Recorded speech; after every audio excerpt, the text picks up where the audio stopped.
प्यारे विद्यार्थियों, साथियों, आज हम बात करेंगे व्यावसायिक या प्रकार्यात्मक प्रतिनिधित्व की प्रणाली। मैंने आपको पिछली वीडियो क्लास में बताया था कि वास्तव में राजनीतिक प्रतिनिधित्व की मुख्यतः 3 प्रणालियाँ होती हैं। क्षेत्रीय या प्रादेशिक या भौगोलिक प्रतिनिधित्व की प्रणाली नंबर 1। दूसरी व्यावसायिक प्रतिनिधित्व की प्रणाली जिसकी चर्चा आज हम कर रहे हैं, और तीसरी आनुपातिक प्रतिनिधित्व की प्रणाली। ठीक है, मैंने आपको क्षेत्रीय या प्रादेशिक या भौगोलिक प्रतिनिधित्व की प्रणाली पिछली वीडियो क्लास में समझा दी है, आप हमारी प्लेलिस्ट में देखिएगा। आज हम राजनीतिक प्रतिनिधित्व की दूसरी प्रणाली की चर्चा कर रहे हैं। कौन सी है वह प्रणाली? व्यावसायिक या प्रकार्यात्मक प्रतिनिधित्व की प्रणाली। मेरे प्राणों से प्यारे विद्यार्थियों, सर्वप्रथम आप हमारे YouTube चैनल को सब्सक्राइब अवश्य कीजिएगा, जिससे प्रतिदिन जो हम वीडियो क्लासेज अपलोड करते हैं उसकी जानकारी मेरे प्राणों से प्यारे विद्यार्थियों को हो सके। आशा करता हूँ आपने सब्सक्राइब कर दिया होगा। Thank you very much, thank you very much. देखिएगा भाई, वास्तव में जो ये व्यावसायिक प्रतिनिधित्व की प्रणाली है भाई, ये क्षेत्रीय या भौगोलिक प्रतिनिधित्व की प्रणाली के विरुद्ध प्रतिक्रिया है। क्या है? उसके विरुद्ध प्रतिक्रिया है। क्यों? क्योंकि क्षेत्रीय प्रतिनिधित्व की प्रणाली ये मानकर चलती है कि समाज में सभी लोगों के कुछ सामान्य हित होते हैं, इसलिए सामान्य हितों के आधार पर सामान्य हितों के आधार पर प्रतिनिधित्व नहीं होना चाहिए। मतलब सामान्य हितों के प्रतिनिधित्व सामान्य हितों के प्रतिनिधित्व के आधार पर प्रतिनिधित्व नहीं होना चाहिए, इस बात को स्वीकार नहीं करते हैं ये। बल्कि इनका कहना है कि समाज में नागरिकों के हित सामान्य होते हैं, जैसे शिक्षा, स्वास्थ्य, चिकित्सा। इसलिए सामान्य हितों के आधार पर सामान्य प्रतिनिधित्व होना चाहिए। कौन कहता है ये? क्षेत्रीय प्रतिनिधित्व की प्रणाली।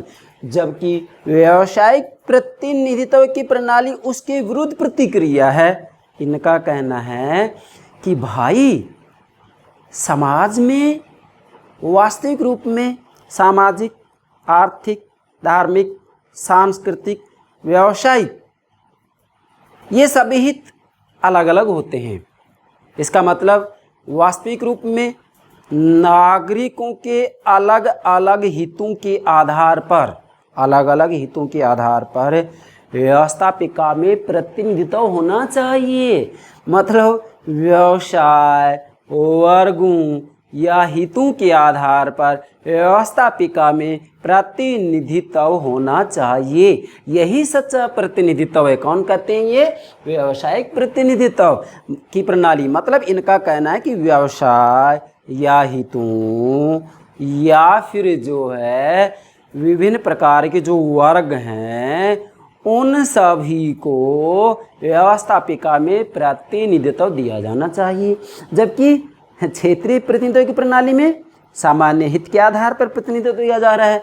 वहाँ पर वर्ग हैं, हित या फिर जो है व्यवसाय के आधार पर प्रतिनिधित्व नहीं दिया जा रहा है, बल्कि सामान्य हित के आधार पर प्रतिनिधित्व दिया जा रहा है। वहाँ पर मतलब क्षेत्रीय प्रतिनिधित्व की प्रणाली माना जाता है कि भाई सभी लोगों को कुछ सामान्य हित होते हैं और उसके आधार पर जो है व्यवस्थापिका में प्रतिनिधित्व दिया जाना चाहिए। जबकि व्यावसायिक प्रतिनिधित्व की प्रणाली ये कहती है कि नहीं भाई, समाज में नागरिकों के हित अलग अलग होते हैं, वर्ग अलग हैं, व्यवसाय अलग हैं, इसलिए व्यवसाय हितों या वर्गों के आधार पर व्यवस्थापिका में अलग अलग रूप में जो है प्रतिनिधित्व दिया जाना चाहिए। इसे ही व्यावसायिक प्रतिनिधित्व की प्रणाली कहा जाता है। मैं एक बार पुनः दोहरा रहा हूँ, क्या व्यावसायिक प्रतिनिधित्व की प्रणाली क्षेत्रीय भौगोलिक प्रतिनिधित्व की प्रणाली के विरुद्ध प्रतिक्रिया है। ये बात आपको ध्यान में रखनी है। मतलब व्यावसायिक प्रतिनिधित्व की प्रणाली के जो समर्थक विद्वान हैं उनका कहना है कि वास्तविक रूप में क्षेत्रीय प्रतिनिधित्व की प्रणाली में सच्चा प्रतिनिधित्व व्यवस्थापिका में हो ही नहीं सकता है। इसलिए व्यावसायिक प्रतिनिधित्व की प्रणाली के समर्थक क्षेत्रीय या भौगोलिक या प्रादेशिक प्रतिनिधित्व की प्रणाली के कटु आलोचक हैं। ठीक है, अब आगे बढ़ते हैं। अब यहाँ मैंने जितनी महत्वपूर्ण बातें थी मेरे प्यारे विद्यार्थी सब नोट कर दिए। हाँ, एक बार मैं पुनः दोहरा रहा हूँ, क्योंकि प्रारंभ में जो मैंने एक वाक्य बोला था मुझे थोड़ा यहाँ संदेह है कि मेरे विद्यार्थी हो सकता है उसको नहीं समझे। मैं इस वाक्य को दोबारा से दोहरा हूँ। क्या कि भाई क्षेत्रीय या प्रादेशिक प्रतिनिधित्व की प्रणाली, जिसकी मैंने पिछली वीडियो क्लास में चर्चा कर दी है, क्षेत्रीय या भौगोलिक, क्या बोल रहा हूँ मैं, क्षेत्रीय या भौगोलिक या प्रादेशिक प्रतिनिधित्व की प्रणाली में ये मान के चला जाता है कि भाई व्यवस्थापिका में सामान्य हित के आधार पर प्रतिनिधित्व होना चाहिए। मतलब इनका कहना है कि सभी नागरिकों को कुछ सामान्य हित होते हैं, सामान्य हित होते हैं, एक जैसे हित होते हैं, तो उसके आधार पर जो है व्यवस्थापिका में प्रतिनिधित्व होना चाहिए। जैसे एक प्रतिनिधि मान चुन करके भेज दिया गया, तो इनका कहना है, क्षेत्रीय प्रतिनिधित्व का कहना है कि वास्तविक रूप में वो जो है अपने पूरे क्षेत्र का प्रतिनिधित्व करता है, सभी वर्गों का प्रतिनिधित्व करता है। लेकिन व्यावसायिक प्रतिनिधित्व की प्रणाली क्या कह रही है, इसके समर्थक विद्वान क्या कह रही है, नहीं भाई गलत बात है। व्यवस्थापिका में सच्चा प्रतिनिधित्व सामान्य हित के आधार पर नहीं हो सकता है, बल्कि समाज में जितने भी वर्ग हैं, व्यवसाय हैं, हित हैं, उनके आधार पर व्यवस्थापिका में प्रतिनिधित्व होना चाहिए। व्यवसाय के आधार पर प्रतिनिधित्व होना चाहिए, किसमें, व्यवस्थापिका में।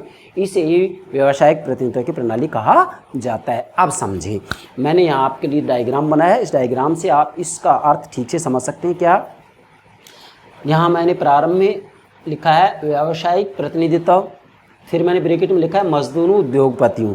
आप इसको और बढ़ा सकते हैं, जैसे मजदूरों, उद्योगपतियों, डॉक्टरों, वकीलों, लोहारों। समाज में भाई कितने वर्ग हैं, उन सब वर्गों को यहाँ आप नोट कर सकते हैं। मैं तो एक एग्जाम्पल दे रहा हूँ, ठीक है।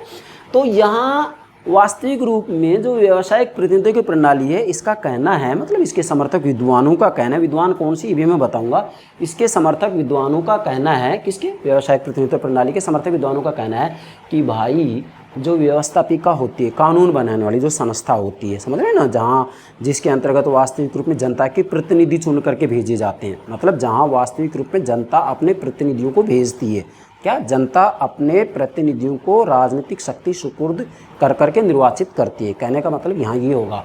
तो वास्तविक रूप में व्यवस्थापिका के अंतर्गत व्यावसायिक प्रतिनिधित्व की प्रणाली का कहना है कि भी व्यवस्थापिका में समाज में जो विभिन्न प्रकार के सामाजिक, आर्थिक, धार्मिक, सांस्कृतिक जो हित होते हैं, या विभिन्न प्रकार के जो व्यवसाय होते हैं, या समाज में विभिन्न प्रकार के जो वर्ग हैं, भाई उन सभी का प्रतिनिधित्व होना चाहिए। मतलब सभी व्यवसायों का, क्या, सभी व्यवसायों का, सभी वर्गों का व्यवस्थापिका में प्रतिनिधित्व होना चाहिए। जैसे मजदूर हैं तो मजदूरों का प्रतिनिधि यहाँ होना चाहिए, हैं, उद्योगपतियों का प्रतिनिधित्व होना चाहिए, इसी के साथ में वकीलों का भी प्रतिनिधि यहाँ होना चाहिए, इसी के साथ में डॉक्टरों का प्रतिनिधि भी यहाँ होना चाहिए, लोहारों का प्रतिनिधि भी होना चाहिए, अध्यापकों का प्रतिनिधि भी होना चाहिए। यहाँ क्या कह रहा हूँ मैं, अध्यापकों का प्रतिनिधि भी यहाँ पर होना चाहिए। तो व्यावसायिक प्रतिनिधित्व की प्रणाली का कहना है कि समाज में जितने भी वर्ग हैं ना, समझें आप, जितने भी वर्ग हैं भाई उन सभी का प्रतिनिधित्व होना चाहिए, मतलब उन सभी का प्रतिनिधि चुन करके यहाँ भेजा जाना चाहिए। तो इसीलिए भाई विभिन्न प्रकार के जो व्यवसाय होते हैं, उन सभी व्यवसायों का प्रतिनिधित्व व्यवस्थापिका में होना चाहिए, मतलब उन सभी का प्रतिनिधि चुन करके व्यवस्थापिका में भेजा जाना चाहिए। इसे ही कहते हैं व्यावसायिक प्रतिनिधित्व की प्रणाली। तो यहाँ तक आ गए आप। व्यावसायिक प्रतिनिधित्व जैसे मजदूरों, उद्योगपतियों, डॉक्टरों, वकीलों, लोहार, अध्यापक इत्यादि बहुत हैं, ठीक है। इसके बाद में यहाँ इन सभी का व्यवस्थापिका में प्रतिनिधित्व होगा, और व्यवस्थापिका में इन सभी का प्रतिनिधित्व होता है, तो इसे ही व्यावसायिक प्रतिनिधित्व की प्रणाली व्यावसायिक लोकतंत्र की संज्ञा देती है। बहुत महत्वपूर्ण बात है, एग्जाम पूछा जाता है। ये किसकी संज्ञा देती है, व्यावसायिक लोकतंत्र की, क्योंकि जो ये लोकतंत्र है, जो ये व्यवस्थापिका है, इसमें सभी व्यवसायों का, सभी वर्गों का, सभी हितों का प्रतिनिधित्व हुआ है, सभी के प्रतिनिधि मौजूद हैं यहाँ, इसलिए इसे व्यावसायिक लोकतंत्र की संज्ञा दी जाती है। आशा करता हूँ यहाँ तक समझ गए होंगे। आगे बढ़े। अब ये बहुत महत्वपूर्ण बात है अगली वाली। एक विद्वान है GDH कॉल, नोट कीजिएगा, GDH कॉल। GDH कॉल ने बहुत अच्छी कोटेशन दी है, वाक्यांश दिया है जो कि एग्जाम पूछा जाता है। क्या कह रही है कि पूर्णतया शुद्ध और लोकतांत्रिक प्रतिनिधित्व केवल व्यावसायिक प्रतिनिधित्व ही होता है। मतलब GDH का कॉल कहना है, क्या GDH कॉल का कहना है कि पूर्णतया शुद्ध और लोकतांत्रिक प्रतिनिधित्व केवल व्यावसायिक प्रतिनिधित्व ही होता है। मतलब GDH कॉल का कहना है कि वास्तविक रूप में सच्चा प्रतिनिधित्व यदि कहीं होता है तो केवल किस में होता है? व्यावसायिक प्रतिनिधित्व में। किस में होता है? व्यावसायिक प्रतिनिधित्व में। क्यों होता है? क्योंकि व्यवस्थापिका में सभी वर्गों, हितों, व्यवसाय के, क्या कह रहा हूँ, विभिन्न हितों, वर्गों, व्यवसाय के प्रतिनिधि यहाँ मौजूद होते हैं। इसलिए इसे वास्तविक रूप में क्या कहा गया है? शुद्ध और लोकतांत्रिक प्रतिनिधित्व केवल व्यावसायिक प्रतिनिधित्व ही होता है। कौन कह रहे? GDH को एग्जाम पूछा जाता है कोटेशन। अच्छा, अगली बात, व्यावसायिक प्रतिनिधित्व के समर्थक विद्वान कौन कौन से हैं? कि ये विशेषली जिससे नया TPS से एग्जाम पूछा जाता है। समर्थक विद्वान सबके नाम याद होने चाहिए, कौन कौन है, नोट कीजिएगा। आवेशीज किसके, फिर कह रहा हूँ मैं, व्यावसायिक प्रतिनिधित्व प्रणाली के समर्थक विद्वान कौन कौन से। अब ये सारे विद्वानों के नाम याद कीजिएगा। आप एग्जाम में किसी भी प्रश्न पूछा जाए, किसी का भी नाम दे, आप आसानी से आंसर छट नहीं कर सकते हैं। आवेशीज, डिग्वी, क्या है? डिग्वी, GDH कॉल जिसका नाम ऊपर भी आ गया, GDH Cole, Webbs, Graham Wallas, William McDonald, फिर से बोल रहा हूँ, विलियम मैकडोनाल्ड। इसके बाद में HA स्ट्रीट। ये महत्वपूर्ण विद्वान हैं जो कि व्यावसायिक प्रतिनिधित्व प्रणाली के समर्थक है। नोट कीजिएगा, एग्जाम में इसके ऊपर भी प्रश्न पूछा जाता है। अगली बात क्या आ रही है अब भाई?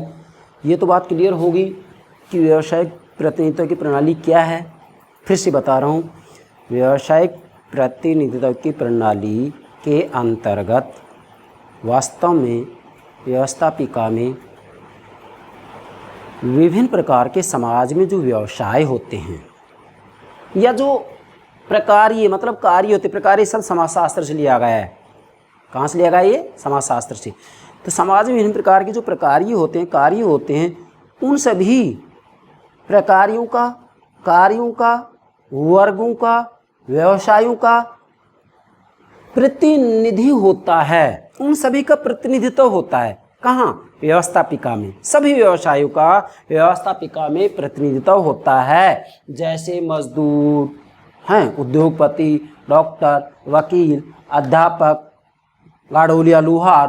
भाई समाज में कितनी वर्गों सभी चर्चा कर सकते हो। तो उन सभी के प्रतिनिधि यहाँ मौजूद होते हैं। किसमें? व्यवस्थापिका में। ये बात कही जाती है, इसमें मतलब माना जाता है, मतलब इनका कहना ये है कि भी व्यवस्थापिका में सभी व्यवसायों का, सभी वर्गों का, सभी हितों का प्रतिनिधित्व होना चाहिए। यही सच्चा प्रतिनिधित्व है। क्यों? क्योंकि क्षेत्रीय प्रतिनिधित्व में ये माना जाता है कि सभी के सामान्य हित एक जैसे होते हैं, इसलिए सामान्य हित के आधार पर जो है प्रतिनिधित्व होना चाहिए। लेकिन ऐसी स्थिति में ये भी तो कहा जाता है कि सबके हित एक जैसे कैसे हो सकते हैं? भाई सभी के हित एक जैसे कैसे हो सकते हैं?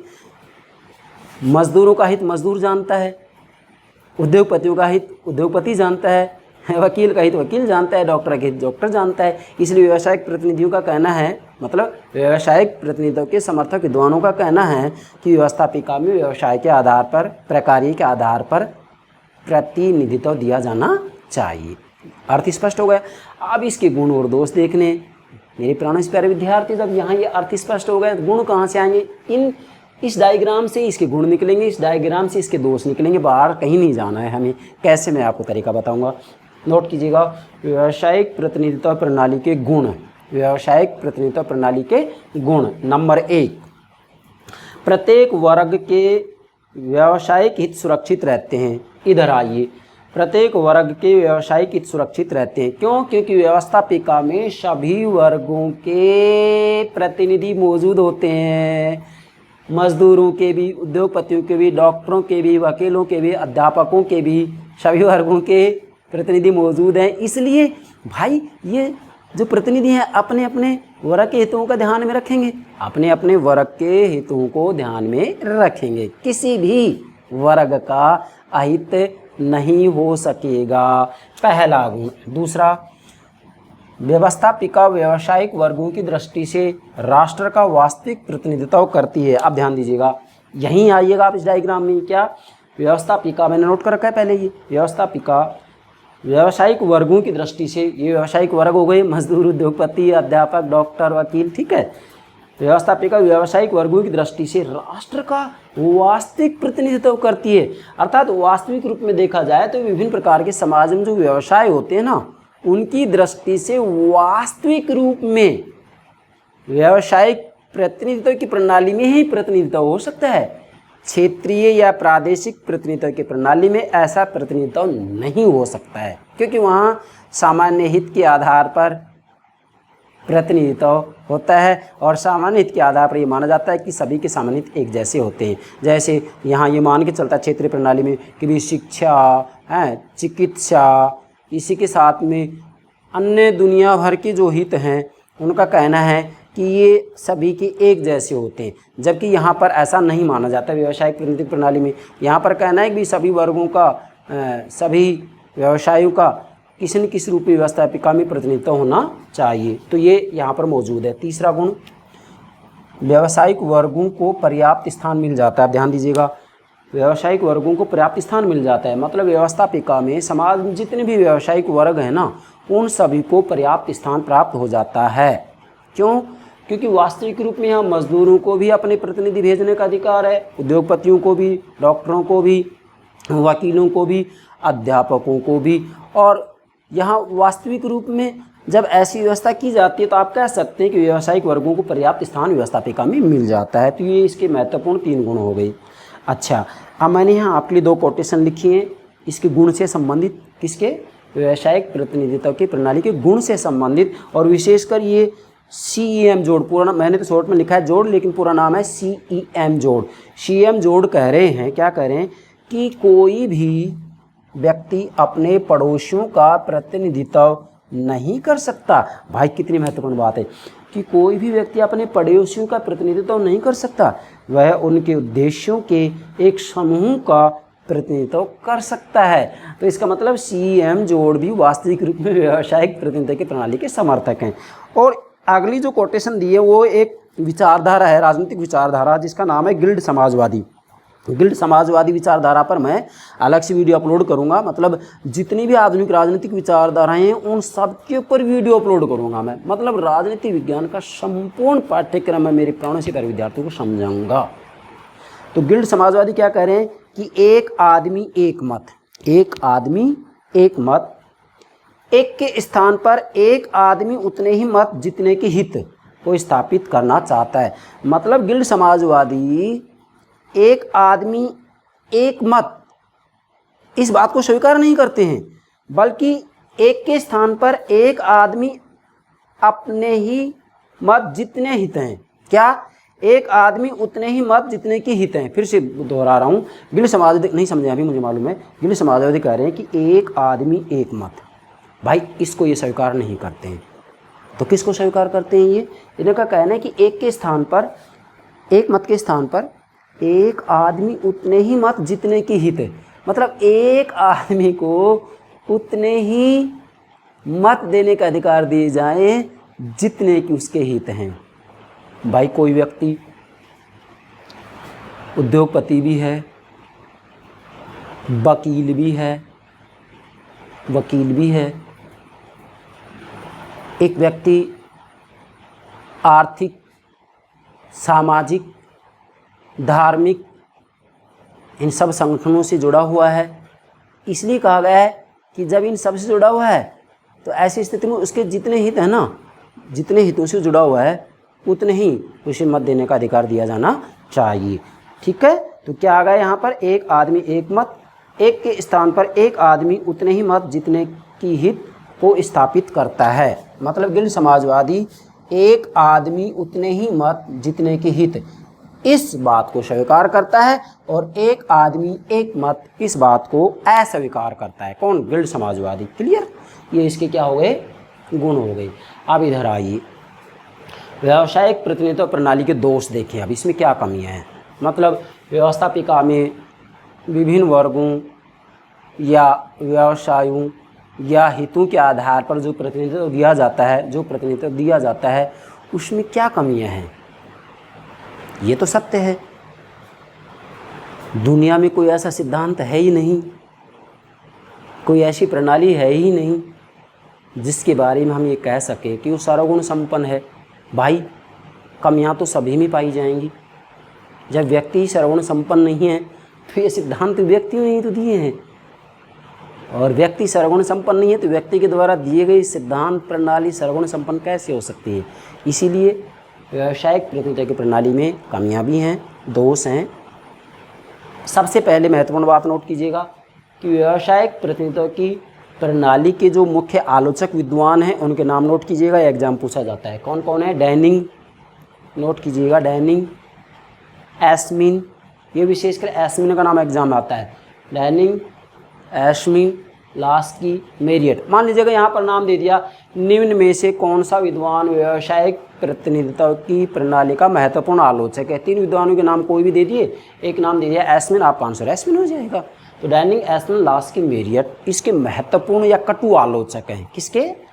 व्यावसायिक प्रतिनिधित्व की प्रणाली के। अब इसमें क्या क्या कमियां हैं, क्या क्या आलोचनाएं, क्या क्या दोष है। नंबर 1, अब देखो कमी भी निकालेंगे तो साधा आप निकालेंगे कि भाई व्यवस्थापिका होगी, और व्यवस्थापिका में जो है विभिन्न प्रकार के जो वर्ग हैं, जैसे मान लीजिएगा मजदूर हैं, उद्योगपति हैं, वकील हैं, डॉक्टर हैं, अध्यापक हैं, इंजीनियर हैं, तो इन सभी के प्रतिनिधि यहाँ पर होते हैं व्यवस्थापिका में। तो अब इसी ही के ऊपर तो इसमें कमी निकाली जाएगी कि इसमें क्या बुराई है। ऐसा प्रतिनिधित्व जो दिया जा रहा है व्यवस्थापिका में, तो इसमें क्या क्या कमी है। नंबर 1, सभी सामाजिक और आर्थिक समूहों को सुनिश्चित करना कठिन। मतलब व्यावसायिक प्रतिनिधित्व की प्रणाली में वास्तविक रूप में विभिन्न प्रकार के जो वर्ग होते हैं ना, उन सभी वर्गों को यहाँ प्रतिनिधित्व दिया जाता है। लेकिन इसमें कमी क्या है कि यहाँ सामाजिक और आर्थिक समूहों को सुनिश्चित कैसे करेंगे कि कौन सा सामाजिक समूह है, कौन सा आर्थिक समूह है, इसको निश्चित करना थोड़ा सा कठिन होगा। दूसरा क्या है, आर्थिक और राजनीतिक प्रश्नों को एक दूसरे से पूर्णतः पृथक करना एक जटिल समस्या है। मतलब दूसरी जो समस्या इस प्रणाली में आती है वो ये आती है कि जो आर्थिक और राजनीतिक प्रश्न होते हैं ना, इनको पृथक पृथक करना बहुत कठिन कार्य है। अच्छा, तीसरी आलोचना क्या है, व्यवस्थापिका विरोधी व्यावसायिक समूह का अखाड़ा बन जाएगी। बहुत महत्वपूर्ण बात है, व्यवस्थापिका विरोधी व्यावसायिक समूह का अखाड़ा बन जाएगी। कहाँ?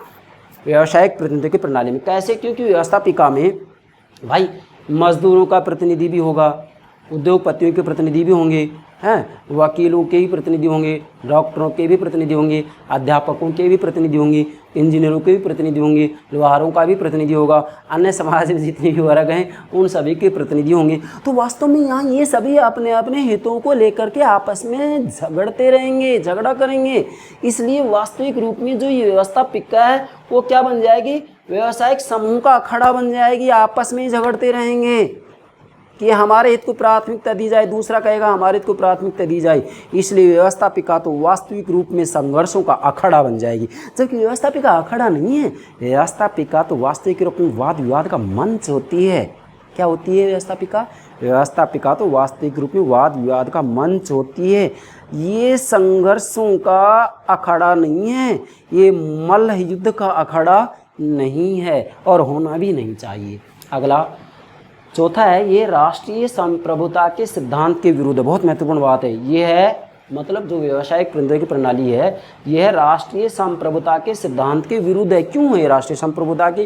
क्योंकि वास्तविक रूप में व्यावसायिक प्रतिनिधित्व की प्रणाली के अंतर्गत व्यवस्थापिका में सामान्य हित के आधार पर प्रतिनिधित्व नहीं होता है। सामान्य हित के आधार पर प्रतिनिधित्व होता है तो ऐसी स्थिति में वो प्रतिनिधि मानकर चलते हैं कि हम पूरे राष्ट्र के प्रतिनिधि हैं और राष्ट्र हित में कार्य करेंगे। लेकिन यहाँ तो विभिन्न प्रकार के वर्गों, हितों, व्यवसायों के आधार पर व्यवस्थापिका में प्रतिनिधित्व दिया जाता है। भाई मजदूरों के प्रतिनिधि हैं, उद्योगपतियों के प्रतिनिधि हैं, तो ऐसी स्थिति में ये अपने आप को पूरे राष्ट्र का प्रतिनिधि नहीं मान के चलते हैं, बल्कि ये तो अपने आप को अपने वर्ग का, अपने हित का, अपने व्यवसाय का प्रतिनिधि मानकर चलते हैं। ऐसी स्थिति में वास्तविक रूप में यहाँ जब ये अपने आप को पूरे राष्ट्र का प्रतिनिधि नहीं मानते हैं तो यहाँ राष्ट्रीय संप्रभुता के सिद्धांत की ये विरुद्ध है। ये राष्ट्रीय संप्रभुता के सिद्धांत के विरुद्ध है। क्यों? क्योंकि इनका कहना है कि भाई मजदूरों के हित भारत में भी, अमेरिका में भी, स्विट्जरलैंड में भी एक जैसे होते हैं। तो ऐसी स्थिति में ये कहना चाहेंगे कि भाई जो सभी मजदूर हैं, सभी जो उद्योगपति हैं वो वास्तविक रूप में चाहे देश कोई भी क्यों ना हो, सभी के हितों को ध्यान में रखे, सभी के हितों को ध्यान में रखे। तो ऐसी स्थिति में राष्ट्रीय संप्रभुता के सिद्धांत के विरुद्ध है। और अगला क्या है, पांचवा, इससे व्यवस्थापिका की कार्य क्षमता पर प्रतिकूल प्रभाव पड़ता है। इससे व्यवस्थापिका की कार्य क्षमता पर प्रतिकूल प्रभाव पड़ता है। क्यों पड़ता है प्रतिकूल प्रभाव? क्योंकि यहाँ वास्तविक रूप में विभिन्न प्रकार के वर्गों को प्रतिनिधित्व दिया जा रहा है। ऐसी स्थिति में सभी वर्ग अपने अपने हितों को लेकर के आपस में संघर्ष करते रहेंगे और इसका जो है वास्तविक रूप में व्यवस्थापिका की कार्य क्षमता के ऊपर प्रतिकूल प्रभाव पड़ेगा। छठा क्या है, बहुत महत्वपूर्ण बात है ये, लॉग रोलिंग, बहुत महत्वपूर्ण बात है, नोट कीजिएगा। लॉग रोलिंग की प्रथा को बढ़ावा, फिर से बोला हूँ, लॉग रोलिंग की प्रथा को बढ़ावा मिलता है इसमें, किसमें? व्यावसायिक प्रतिनिधित्व की प्रणाली में लॉग रोलिंग की प्रथा को बढ़ावा मिलता है। ये समझे क्या है? देखो भाई, वास्तव में तो लॉग रोलिंग की जो प्रथा है ना, वो संयुक्त राज्य अमेरिका की जो कांग्रेस है, समझे मेरे प्राणों से प्यारे विद्यार्थियों, संयुक्त राज्य अमेरिका की जो कांग्रेस है ना, कांग्रेस मतलब यहाँ की व्यवस्थापिका का नाम कांग्रेस है, अमेरिका की व्यवस्थापिका का नाम कांग्रेस है। और कांग्रेस के दो सदन, द्विसदनीय व्यवस्थापिका है अमेरिका में। दो सदनों के नाम क्या है? प्रतिनिधि सदन और सीनेट, प्रतिनिधि सदन और सीनेट।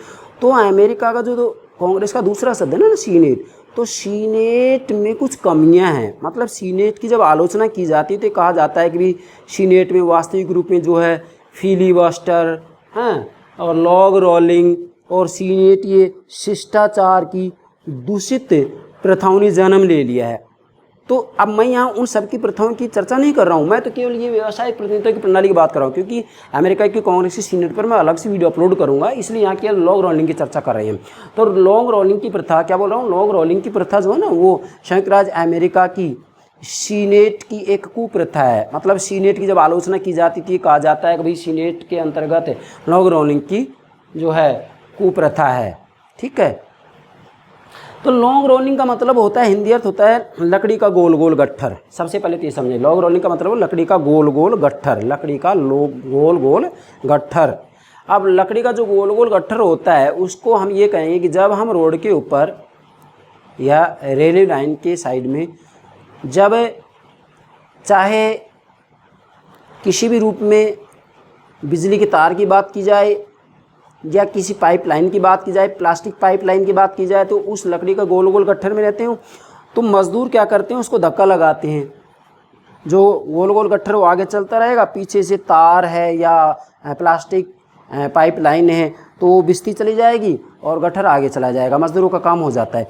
तो वास्तव में क्या होता है, सीनेट के अंतर्गत जो लॉग रोलिंग है ना, उसमें क्या होता है कि सीनेट के द्वारा जब कोई कानून पारित करने की बात आती है तो विपक्षी सदस्य ये सोच करके कानून को स्वीकार कर लेते हैं कि भाई चलो अब हम इनको स्वीकार कर लेते हैं, आगे जब कभी हमें भी इनकी आवश्यकता होगी तो ये हमारे कानून को धक्का लगा देंगे। तो लॉग रोलिंग का मतलब होता है लकड़ी गोल गोल गट्ठर को धक्का लगाना। अब व्यावसायिक प्रतिनिधित्व की प्रणाली के अंतर्गत लॉग रोलिंग की प्रथा को बढ़ावा इसलिए मिलेगा क्योंकि यहाँ वास्तविक रूप में व्यवस्थापिका में विभिन्न वर्गों को प्रतिनिधित्व दिया जाता है। और विभिन्न वर्गों को जब प्रतिनिधित्व दिया जाता है, जैसे मजदूर, उद्योगपति, डॉक्टर, वकील, अध्यापक, इंजीनियर हैं, तो ये क्या करते हैं, ये एक दूसरे का सहयोग करते हैं। जब कभी अध्यापकों के हितों की बात आती है और उन हितों से संबंधित कोई कानून बनाने की बात आती है तो विभिन्न जो वर्ग होते हैं वो ये सोच करके स्वीकार कर लेते हैं। क्या वो ये सोच कर स्वीकार कर लेते हैं कि चलो आगे जब हमें कभी कानून की जरूरत पड़ेगी तो ये भी हमारा समर्थन कर देंगे।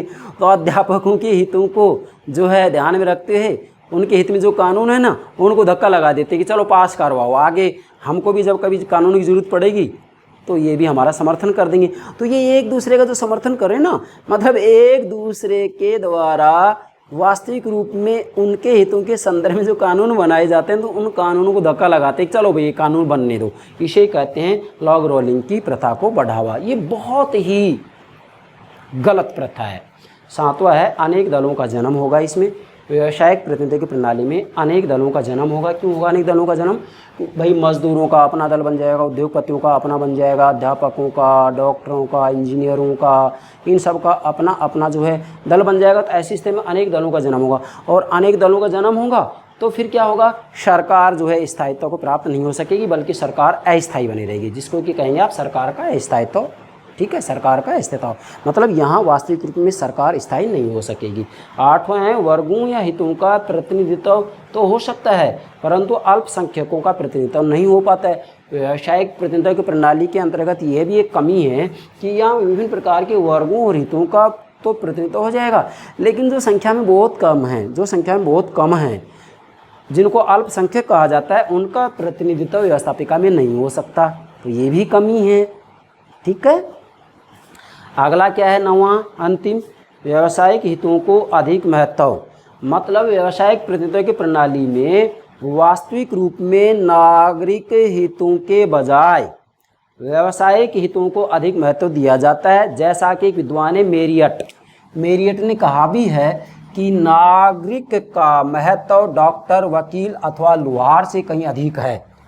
क्या कह रही हैं कि नागरिक का महत्व डॉक्टर, वकील अथवा लोहार से कहीं अधिक है, जबकि व्यावसायिक प्रतिनिधित्व की प्रणाली के अंतर्गत नागरिक का महत्व नहीं माना जाता है, बल्कि वर्गों का, क्या कह रहा हूँ, बल्कि वर्गों का, जैसे डॉक्टर, वकील अथवा लोहार के हित को महत्व दिया जाता है। यह भी इसका दोष, कमी या आलोचना। फिर कह रहा हूँ, व्यावसायिक हितों को अधिक महत्व, मतलब व्यावसायिक प्रतिनिधित्व की प्रणाली के अंतर्गत वास्तविक रूप में नागरिकों का महत्व इतना नहीं होता है जितना विभिन्न वर्गों और व्यवसायों का होता है। इसी बात को ध्यान में रखते हुए मेरियट कह रहे हैं कि नागरिक का महत्व डॉक्टर, वकील अथवा लोहार से कहीं अधिक है।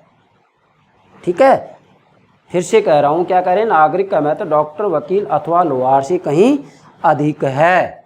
फिर बोल रहा हूँ मैं, मेरिट करें, नागरिक का महत्व डॉक्टर, वकील अथवा लोहार से कहीं अधिक है, मतलब वास्तविक रूप में व्यावसायिक प्रतिनिधित्व की प्रणाली तो क्या मान के चलती है कि व्यावसायिक हितों को अधिक महत्व देती है, ये तो नागरिकों को महत्व नहीं देती है, जबकि सच्चाई ये है कि नागरिक का महत्व ज़्यादा है और डॉक्टर, वकील अथवा लोहार का इतना महत्व नहीं है।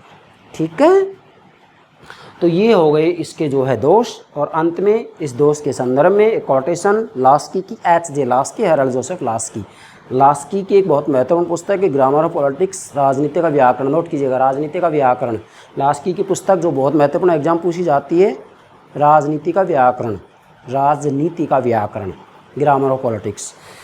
लास्की क्या करें कि व्यावसायिक प्रतिनिधित्व के सिद्धांत में इतनी गंभीर त्रुटियां हैं कि यह प्रादेशिक प्रतिनिधित्व से किसी भी प्रकार श्रेष्ठ नहीं है।